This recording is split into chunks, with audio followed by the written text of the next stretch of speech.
19 na iligal na iba't ibang barel, isinuko naman sa Bataan PNP sa pamamagitan ng Revitalize Katok Operation. Detalye ng balita mula kay Danny Kumilang, Aris 37. Danny, good morning.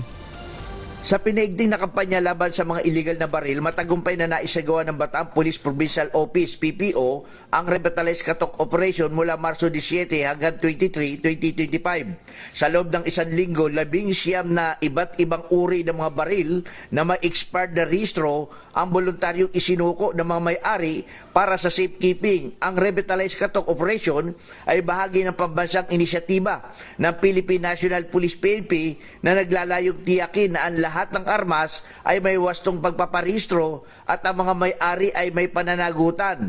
Bukod sa pagsigurong sumunod ang mga gun owner sa batas, layunin din ng operasyong ito na mapanatili ang kapayapaan at kaayusan sa darating na halalan 2025. Ayon kay Police Colonel Palmer J. Tria, Provincial Director ng Bataan PNP, nagpapasalamat sila sa mga may-ari ng baril na nakikipagtulungan sa programa.